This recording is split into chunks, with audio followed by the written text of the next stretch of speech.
Bearcycle Show presents The Bare Minimum with your host, Brian Anthony Gwatney, also known as Bearcycle Brian, the unofficial Bethesda Fallout and Fallout community news.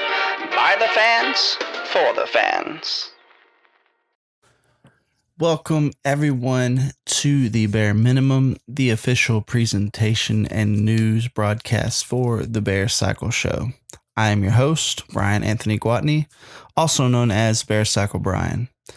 Today we have a really cool show lined up. We have a special guest coming up after the break, Honor and Steel, to talk about her new Fallout related podcast, which I think you all are going to enjoy. She's a phenomenal author, writer, really pulls you into the story. So I really can't wait till her show releases. And again, after the break, we'll get to hear a little bit more about her and everything that she has coming up. But first off, we're going to change things up just a little bit this week, and we're going to kick off with our news segment first. Yay! Now, there's a lot coming up within the realm of Fallout 76, and I am extremely excited. Today, as I'm recording about 2 hours ago, Bethesda released the official Steel Dawn trailer, which is just mind-blowing. They've done so well at responding to community feedback and just throughout the past few years of this game being out and just really putting in everything that I think the fans want. Now, some people didn't want Brotherhood because they feel like there's a lore discrepancy there when it comes to timeline and stuff. But hey, this is a new game, a new story arc, which I think, can expand the lore a bit. We can add to and take away, or not so much take away, but we can continue to add to. But anyways, yeah, that Steel Dawn trailer was amazing. If you haven't seen it, I recommend getting on YouTube and typing in Fallout 76 Steel Dawn trailer, and you guys will be blown away. But speaking of Steel Dawn, there's some amazing things coming up on December 1st when the Steel Dawn update drops. Okay, so we're in November, and I'm looking here at the roadmap. And they've got the new Cozy Camp feature for November. That's the camp feature for November is Cozy. And speaking of, there's some awesome Atom Shop items that come out. We'll talk about those in a second. But it says November 10th through the 16th. They have bonus challenge week. November 11th, which is today while I'm recording it. It's the reveal trailer premieres. And then November 12th, that's tomorrow. Fallout 76 2-year anniversary and Steel Dawn live stream. So that'll be cool. We'll get to watch the live stream with the developers and stuff, breaking that down. November 12th through the 16th is the new Purveyor Sale. You get 25% off and the Purveyor Mystery Pick, which that's always okay. I never really get any good rolls from that, but who cares? November 19th is the Brotherhood of Steel lore videos. So that's going to be cool. I like how they're doing that. We'll get to break down a lot more lore when it comes to the Brotherhood, like Maxon, and just how the whole idea and concept of the Brotherhood started and, their mindset post-war, post-nuclear fallout.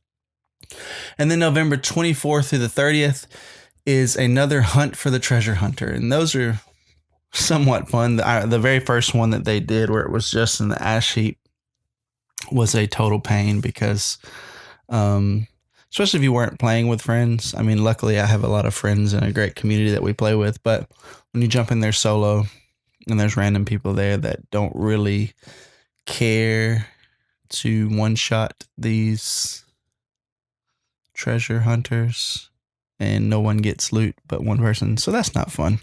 But one of the things I love about the treasure hunter event is playing in game and wandering and then hearing my friends go, I found him here, I found him there, I found him here. And everybody fast traveling and jumping to that area to take out some mole miners that are just minding their own business, hunting for treasure, and us, the jerks, come along and really put it to them.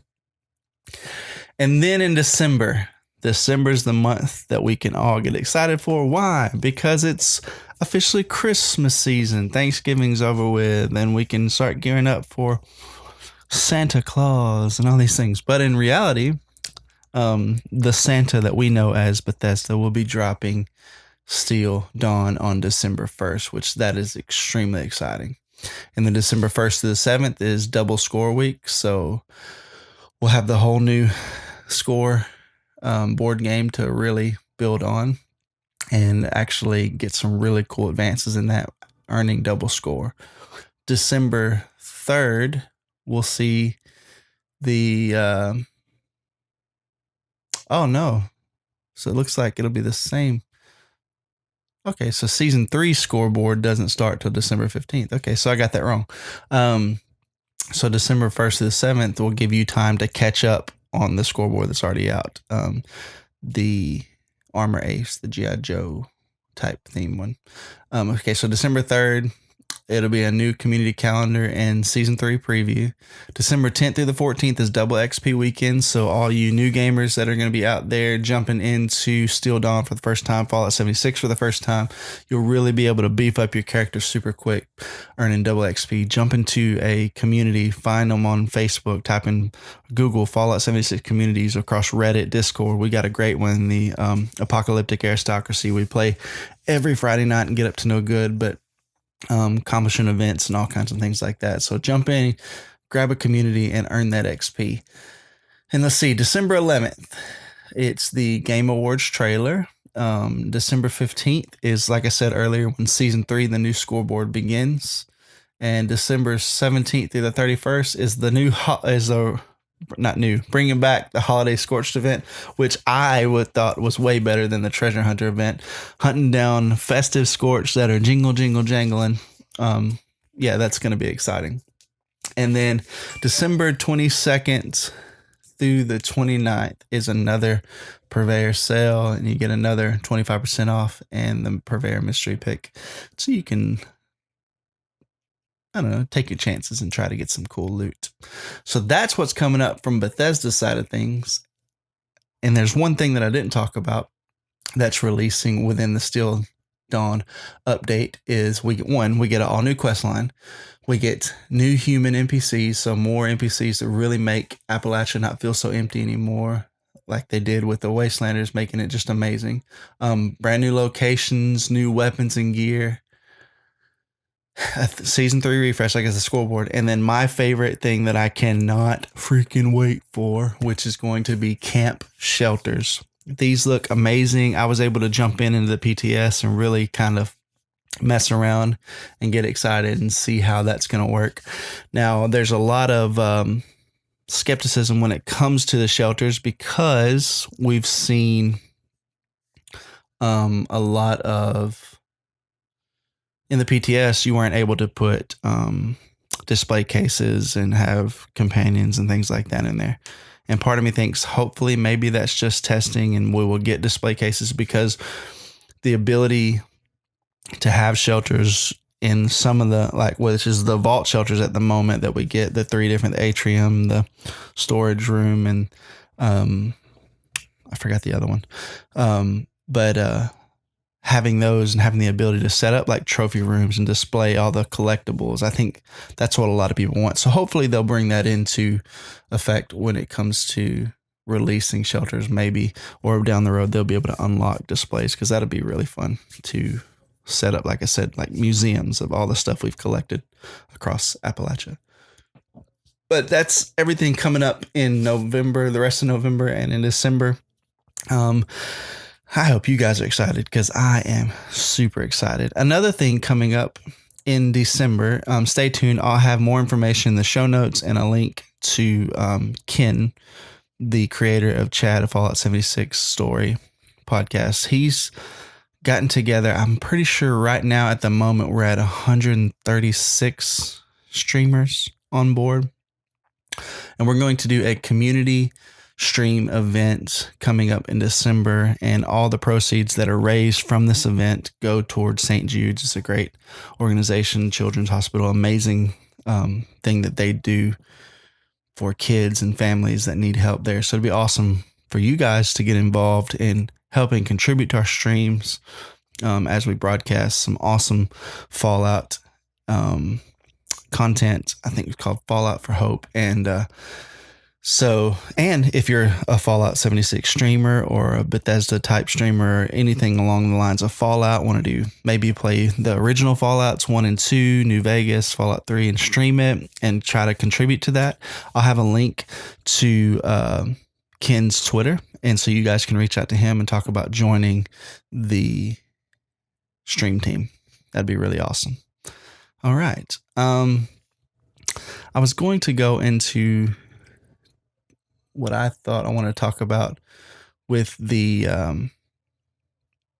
new Atom Shop updates, but I'm just going to do a quick update. So they just released the Fortress ones where you get the new gates. You get the prefabbed building, which is like the airplane fuselage, which that's really cool. I have not placed that down or tinkered with it yet. And my favorite thing that came out in this whole bundle this week was the bridge. I know that a lot of people are going to love that because it's going to, really build up a lot of people's camps. People can really find those gaps across creeks within the forest or in the ash heap or definitely in the cranberry bog. Like there's tons of different craters and canyons that you can put a bridge across. I think it'd be cool. I'm excited to see what people do with all this stuff coming up in camps, plus the more stuff we're going to have coming out with Brotherhood of Steel. Anyways, all right, that's enough about news coming up with Fallout and Bethesda. So now let's jump into the community. And so we're going to go to our sponsor real quick. And when we get back, we will be interviewing one of the awesome people in the Fallout 76 community, Honor and Steel, and talking about her new show, Far From Heaven, a Fallout 76 story. So stay tuned. We'll be right back. Well, hello there, listener. It looks to me like I spotted myself a fellow collector. Now, I know I like to collect things like posters and t-shirts and action figures of all my favorite video games and TV shows, and Loot Crate makes that possible. And if you're a fan of this show, I know you love all things Fallout, and Loot Crate has a very specific Fallout type crate. And if you want to take 15% off of your order, head on over to the link in the show notes below and enter Robots Radio at checkout. That's lootcrate.com. All right, everybody, welcome back to the Bare Minimum. If you're just joining us, I'm your host, Brian Gwatney, also known as Bearcycle Brian. And we have the awesome privilege of having Pamela, but also known as Honor and Steel across all of our platforms, join us today to talk about her awesome podcast. So Honor and Steel, Pamela, welcome to the Bare Minimum. Yeah, thank you, Brian. It's really awesome to be invited to do this little guest spot. Super awesome. Like it's really cool to have you on the show. I've been trying to reach out to a few different people to line them up for the next few weeks to get some excitement just geared towards the community when it comes to this, because there's so much coming up when it comes to this game with the new updates and everything like that we've seen already with the Wastelanders and the new scoreboard system, and now with the Brotherhood coming back. So I'm excited to see where the community takes it, and I'm excited to really get into your story and hear about everything that comes along with your podcast and stuff. But before we get into that, I want to ask you a few questions. So first off, you take the time to chat, however you want to word this, but what brought you to Fallout, to that genre, to this series? Well, my younger brother and I, we've been gamers for most of our lives, and it was actually him who, I think it was Fallout New Vegas, he bought on his PC, and we were just like teenagers, I think. Well, kind of, yeah. Can't remember. It's that long ago. And Yeah, because I mean, as we were when we were like just little kids and you didn't have online gaming and stuff like that, we'd usually just like sit and watch each other play video games. And yeah, so you had New Vegas, and then you'd bought Fallout 3. I can't remember which one came first you got, but and yeah, so when I got those for myself, and it really sort of grew on from there. I mean, and I listened to your other episode, and yeah, a lot of what you said about when you started Fallout 3, I was sort of nodding along and thinking, yeah, that's pretty much how I felt when I started those games. And even what you said about your friend that had gone to the town on the overpass, the bridge. Yeah. That was one of the first places I ran to when I started Fallout 3 as well. That's so awesome. I was like, oh my gosh, they did exactly the same as me. So yeah, I mean, both of us, we'd been playing a lot of RPG style games for many years as well. So yeah, it's that is pretty much my favorite genre of game, and the post-apocalyptic world that Fallout is set in is something quite different, because a lot of RPGs were very fantasy based. But yeah, that's how I got into Fallout, really. Awesome. Just brother and sister playing video games as they did. That's awesome. It is cool. What you said about, Fallout New Vegas and Fallout 3, like I said in the last episode, those were my introductions to this genre and this series. And I think a lot of people that play today, that probably was their first introduction, because I think PC gamers were not rare, but not as much as console gamers. So bringing this type of game to a console made it more accessible for people to fall in love with it. And so that's really cool. That is really, really cool.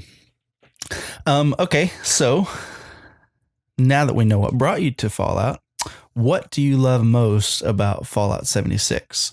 Like, what is it about this game that just really caught your attention? Obviously, carrying on to the another series of game of Fallout is exciting, but what sticks out to you specifically about this game? With Fallout 76, I think the thing that has really kept me going, even through some of the tougher times with the game, has been the people that I've met along the way of playing it. I have made a lot of friends through playing Fallout 76.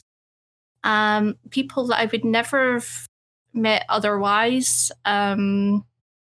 And yeah, I think that's one of the things that's really sort of got me about it. Playing a game that I've loved for so many years and being able to share that with other people. And I think even as I've got more and more into the community, you kind of sort of see how those people sort of come together and really sort of stick together as well. The other thing is that, as I know we're going to get onto, is that Fallout 76 and the people that I found there as well, that was a lot of the reason why I got back into writing and brought me to podcasting. Because as I found myself and a lot of friends when we were just in the game, would have all these characters, would have all these amazing backstories to them, and I love hearing about them. And I just thought, you know what, I wish it'd be really cool to write this down, so it's, even if it's just for me to begin with, to share with them as well. Yeah. But then I started posting about the stories on my Instagram, and found that a lot of other people were doing the same. So it kind of, kind of sort of grew from there. Yeah, that's so true. So whenever I carried with like Bearcycle Brian and just my character before I even did the Omega broadcast, I was like, well, I'm just gonna like some of these photos I'm taking in game are so cool, so I'm gonna post like start an Instagram and post. And I was like, I'll be the only one doing it, and then there was so many people doing it, and I was like, oh, cool. But then that created a community of people like sharing and it's so funny because you answered like 3 of my next questions all in that one question, which is awesome. Because I think when it comes to this game, I think probably the most common response I get about why people love Fallout 76 is their first answer is always the community. Like you said, the people you meet in game that make the game fun.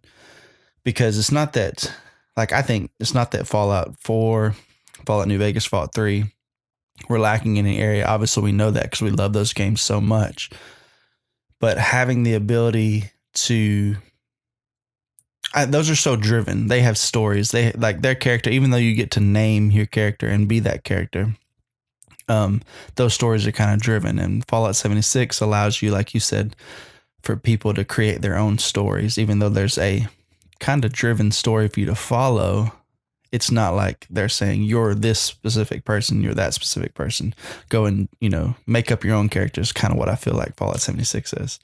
And I've read some of your stories on Instagram and obviously heard a lot of your character backstories through Discord and just, through our community that we've all built relationship in. Which brings me to my next point.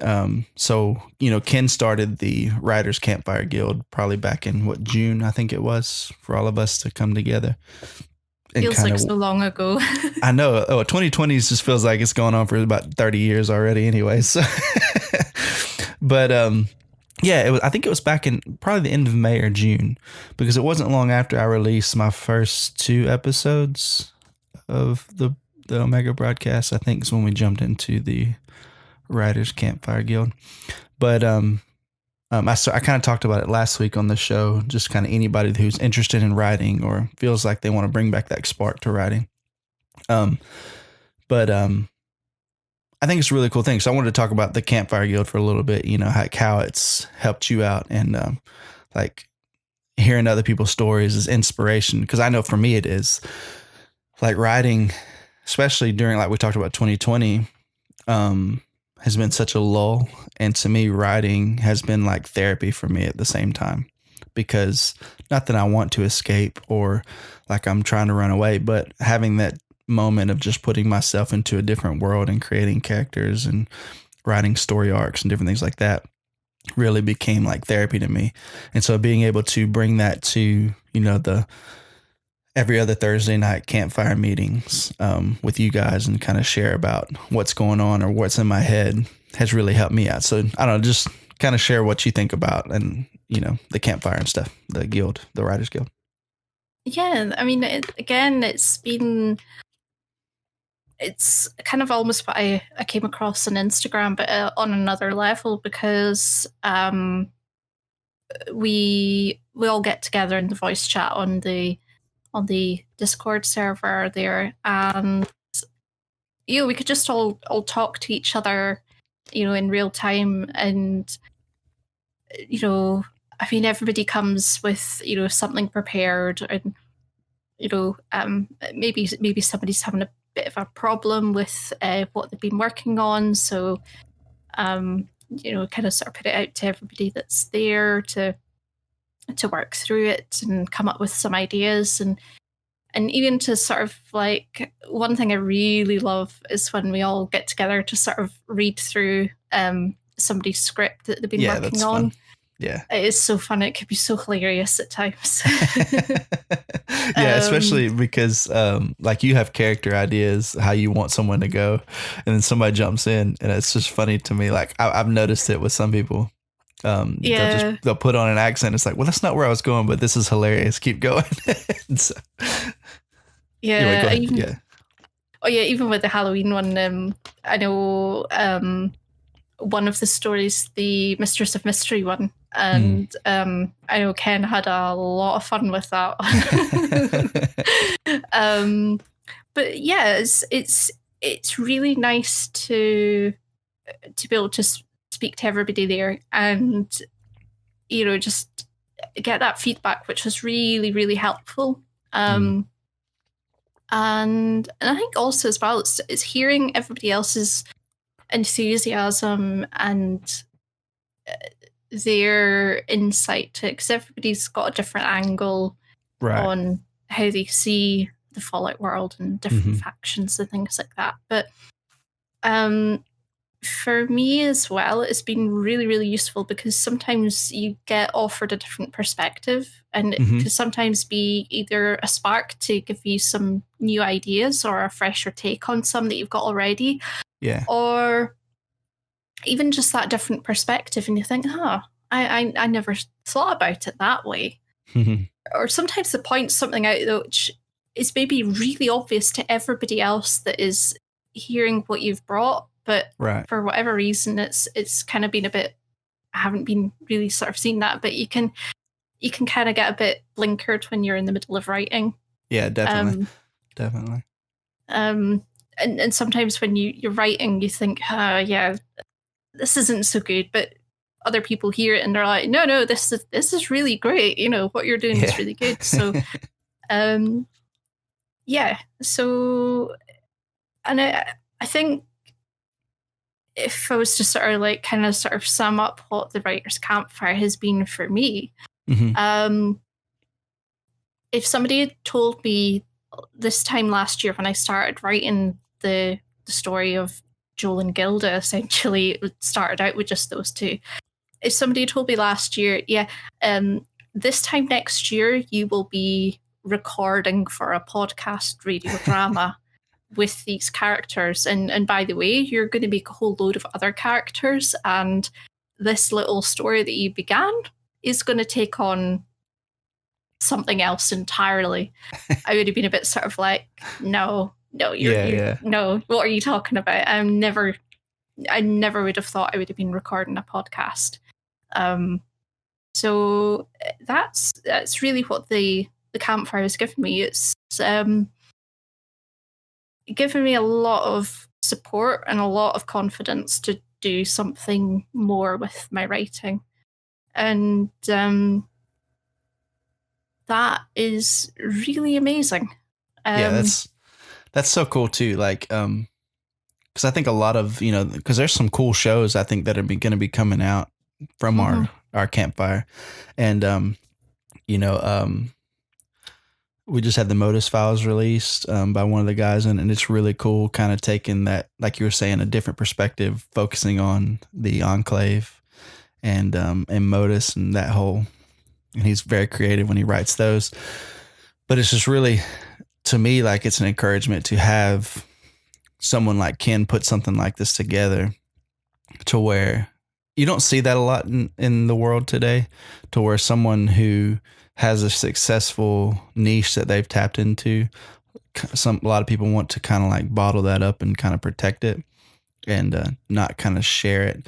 But Ken's like, no, I want everyone to express their creativity and really take this foundation that we have with this game and see how creative everyone is. And it's really cool that I think that he did that. And we can all kind of come together and create some really cool stuff. Yeah, it's definitely something that I've like seen that, and certainly when he was talking about what Fallout 76 meant for him, and about that it meant that he got back into writing as well. And I was like, yeah, I can totally agree with that as well. It was something that really got me into writing an awful lot more again. And yeah, no, I totally get that. It's really cool to see somebody enabling others, because they're like, this is cool and I really want to see more of it. Yes. Yeah, definitely. Yeah. Definitely. And sorry. No, cool. Yeah, that's awesome. Well, speaking of writing and the show, let's jump into your show. And you can, you just set up your Anchor.fm account, which is awesome. And so you kind of got it teased there, getting ready for launch. And so people can kind of get ready for that. And so let's just jump in to tell us, what's your show called, and just give us a little bit of background. And I mean, you've already explained where your inspiration came from, but you can kind of tell some character kind of stories without giving any, I guess, spoilers away, and like just getting people excited for the show. So go ahead. Yeah. So my podcast that is going to be coming soon. I'm hoping about a January 21 release. It's going to be called Far From Heaven, a Fallout 76 story.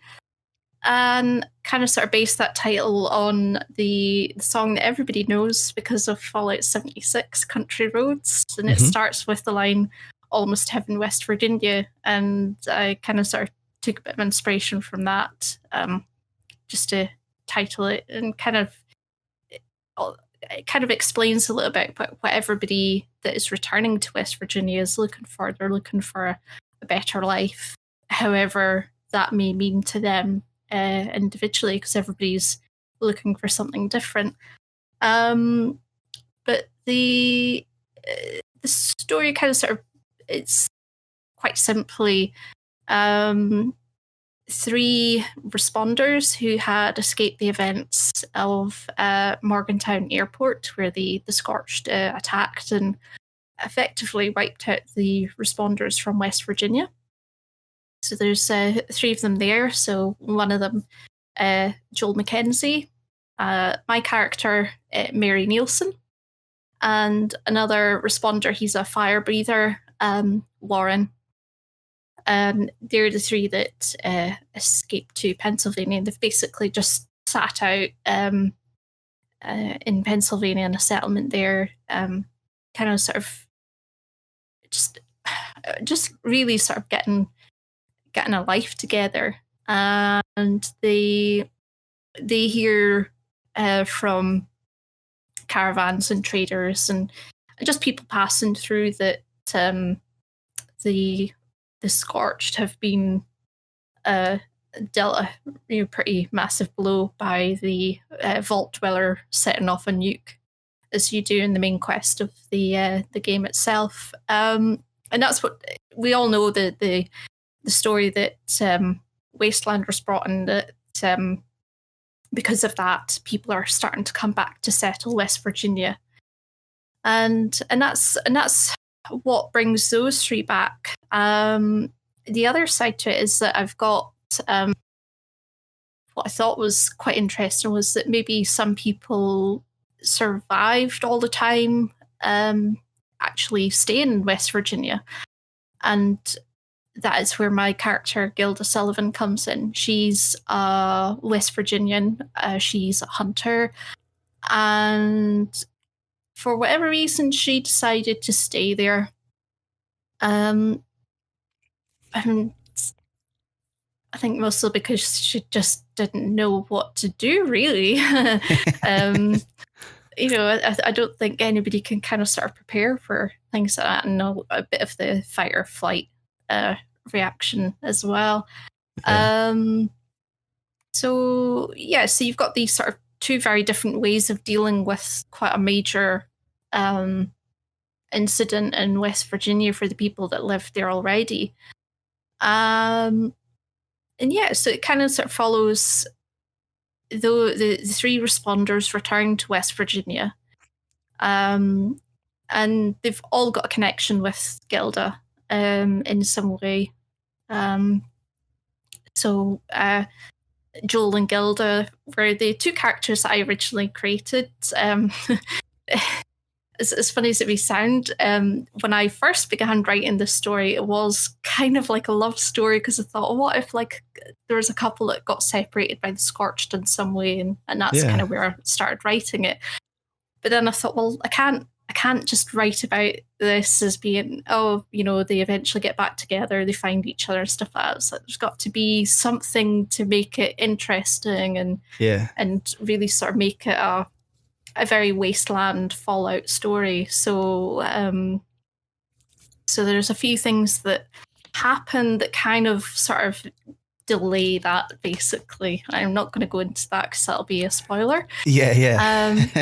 But what I can say is that as the story progresses, it doesn't become just a simple matter of these people have returned to West Virginia and are looking for a better life. Right. It's never that simple in the wasteland, and inevitably other people get involved, other factions, bigger things. It's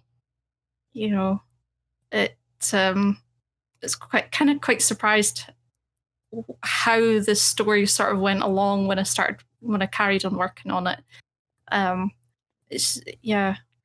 So it's I'm really excited to write the rest of it, because I think some of the ideas that I've got in my head are like, oh, this could be quite devious and quite interesting. So yes, I mean, I've got 5 main characters. I've got voice actors for them, which was a really challenging process. I understand that, yeah. Because I mean, I had so many. In fact, you know what? All of the auditions that I got were really good, and also different as well. So it was quite difficult to sort of narrow it down to just one person. Yeah. But I'm really happy with the people that I've got on board for it, and also they're really enthusiastic and excited about it. The other great thing about the people that I've got with it as well is that they've also got their own ideas, and very cool. are more than happy to give me feedback as well. So it's not just a case of I've written this, I've created it, off you go and voice it. It's like, well, this is what I've started with, but we're all in this project together. So it's no longer mine anymore. It's ours. You built a small family. Well, yeah, you kind of do. It's I think because these people are going to be in so much of the podcast, we're going to be working together so much. So right. So yeah, so I kind of expect to get to know them an awful lot better as we go along. So yeah, I think that'll help you too. I think that's cool with the more you get to know them, the more you're able to continue to write the character for them, and like use obviously your inspiration, but write it to their voice and really start hearing how they speak and be like, okay, this is how they would say it, so that makes more sense. Like when Rat or Anders took on the role of Carl, like in the Omega broadcast, I wanted this ghoul to have like this super heavy Boston accent.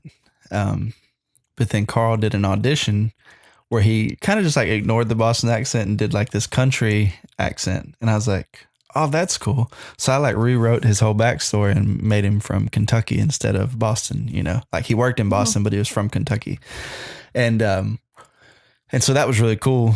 And so just throughout it, I've been able to, like, when I write Carl's lines, I hear how he's going to say it. And it's like, this is going to be so much better because I can hear the way he's saying it.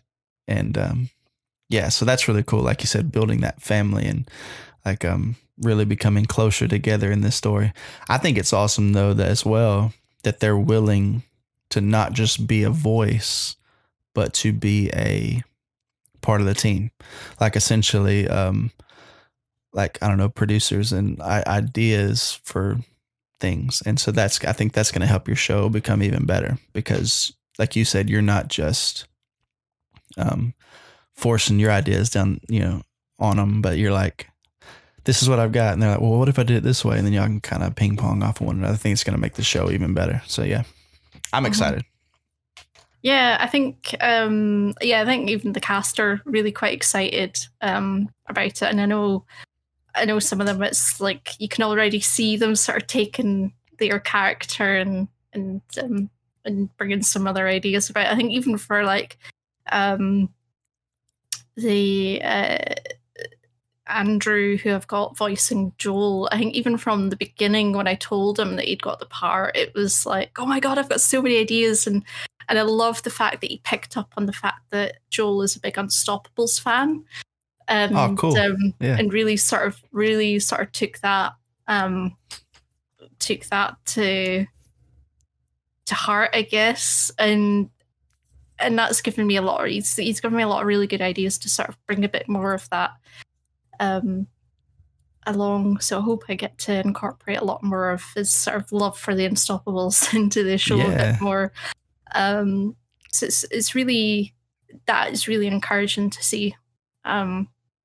Like I said, it makes it more of a collaborative and group effort rather than it's just me. And I think for me, previously, if I'd done something like this, it would have been very difficult to give away some of that control to people. Mm-hmm. But this has been really nice to sort of see other people that are into the game as much as me and sort of bring all of this to life. For sure. So.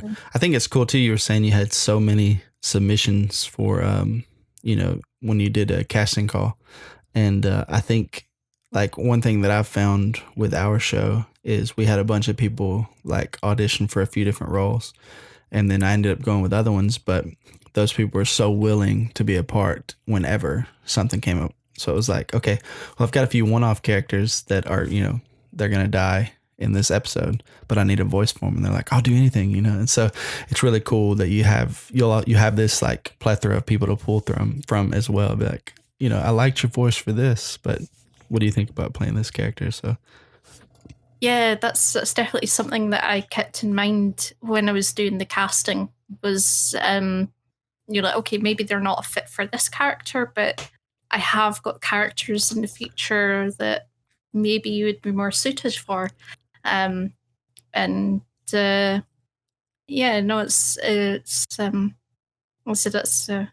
was also really nice as well to sort of see the potential for some of the people that had gotten in contact with me as well. So yeah. Let's say I have got more characters that are going to be popping up along the way. Some of them will be smaller parts. Some of them will be slightly bigger roles as well. So it'll be really quite. It'd be really cool to introduce some of those characters. One of them, she isn't in it at the moment, but will be popping up in it. And it's a character that I've had in Fallout for about a year and a half now. So I'm quite excited to bring her into the story once I get to that point as well. So that's awesome. Yeah, that is really cool. I think you'll find too, like even characters that you intend to be small parts, if the actor does so well, you might end up making them more of a staple. That's kind of the way, like, Lily on our show, the little girl. That was just going to be a one-off passing part for that episode because I needed an extra voice. But Reen, the girl that does Lily, dominated that role so awesome that I was like, okay, this has to be. And so I ended up writing more in that episode, and that's why the episode ended up being like 50 minutes long. But I was like, no, she's a staple. She's going to be important now for the show. And so it was just really cool. I think you'll find a lot of that too. It'll be an inspiration, I think. Yeah, and in fact, even when I was writing the script for the podcast from my written story, I found that I really need to write an awful lot more for these characters. So it's been really, I think the Raiders in particular, when I've been writing them, that has been a lot of fun writing them and bringing them an awful lot more into the podcast story. Because it's just a completely different side to. They're so different from the likes of Joel and Gilda and Mary. And even Mary, she was kind of like just a very minor supporting character in my written one. But I thought, well, I kind of feel that I should have a voice in this. Yeah.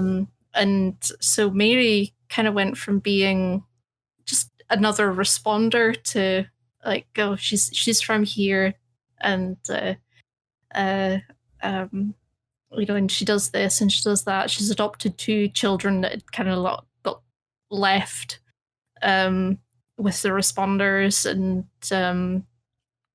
yes, even that's been. I have been sort of seeing that as I've been writing this podcast too. So That's awesome. So yeah, no, it's funny how when you're writing, you think, okay, right, you're just going to be like a minor character, and they're like, no, I'm going to have to take a part in this, and I love that in all bits of writing, whether it's for a podcast or more of a novel. You get these characters who just take on a life of their own and kind of step up kind of themselves. That's awesome. That is so cool. Well, awesome. Well, that's gonna we're just gonna bring us to the end of the show here. So Far From Heaven, a Fallout 76 story. I'm excited. I am super excited. I know it's gonna be a great show. And I know that everyone will be listening when you jump on and I've had the privilege of hearing behind the scenes and hearing the readings and hearing the stories so far. So I've got, spoilers, but I know from what I've heard so far, this is going to be an amazing show. And then you breaking it down today on this show gets me excited. So Pamela, tell us where we can find you on social media across platforms and where we can find your show when it releases. I'll have all this in the show notes as well. So I can be found on Instagram and on Twitter as Honor and Steel. And Far From Heaven, a Fallout 76 story. You can find that on Anchor FM. I hope to have a trailer very soon, very, very soon once I get it recorded. Awesome. So you will be able to hear that on all your usual sort of podcasting platforms. So hopefully that'll be on like Spotify and Apple and all the other sort of usual places as well. Cool.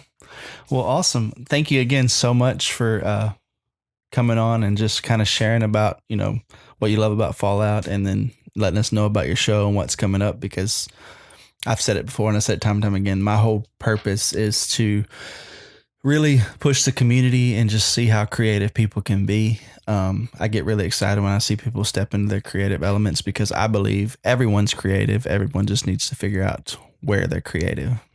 And writing and reading is probably one of my favorite things anyway. So having another writer and podcaster on the show here talking about their stuff really gets me excited. So again, I'm Brian Anthony Gwatney, or Bearcycle Brian. You can find me on Twitter at Twitter. I think it's Omega_broadcasts, and on Instagram at the Bearcycle Show, and on YouTube is the Bearcycle Show as well. So if you just hit me up on that, you will be able to see everything that we've got coming up, with new episodes of the Omega broadcast coming soon, and catch us next week with another episode of the Bare Minimum. Alrighty. Thank you guys so much. And Pamela, thank you so much again for coming on the show. Yeah, no, thank you. It was really, really awesome of you to invite me. Yeah, no worries. Thanks again for coming onto the show. And remember, everybody, thank you again for joining us on the Bare Minimum, brought to you by the Bearcycle Show. Hope you guys have a great week, morning, afternoon, whenever it is you're listening to this. All right, everybody. We'll see you out there in the wasteland.